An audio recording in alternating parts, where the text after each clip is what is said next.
My name's Sophie Hyde. I'm a filmmaker based in Adelaide and I run a production company called Closer Productions.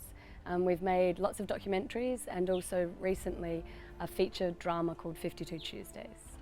You know, I feel like we make films that are sort of very personal or from inside the point of view of the characters. And so sometimes, we're not thinking so much about whether they're human rights sort of films or whether they're sort of striving for anything. But of course they are. They're kind of inherently about people who are sometimes outsiders, sometimes just people who aren't on screen very often or don't have much of a voice. And so a lot of the films that we've made are not, I guess, with the same kind of people and characters that you would see in the kind of mainstream world. So 52 Tuesdays, for instance, is about a family where the mother is transitioning to become a man or to live as a man, and their teenage daughter. And the whole sort of world of the film is characters that, for me, are familiar, and I think to other people are familiar, but we don't see them very much on screen, and we certainly don't see them sort of from inside their lives. We are often kind of looking at them from afar.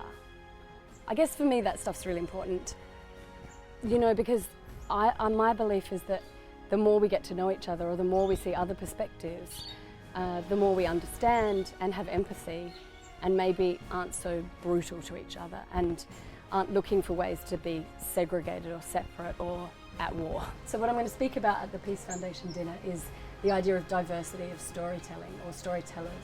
And I think in the world we don't think as much about who's telling the stories as maybe we should, and that the same people have been telling the same stories for a long time. I think it's really important that we start recognising that and starting to look out for other storytellers and other kinds of stories.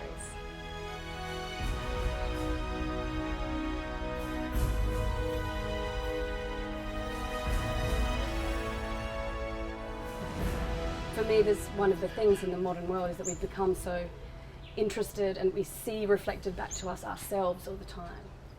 So on Facebook, you know, everyone I know has the same opinion as me. If we keep doing that, then how do we ever see outside of that or understand someone else's perspective? For me, stories are the way of doing that, is getting inside someone else's head and maybe not agreeing with them, but perhaps understanding them.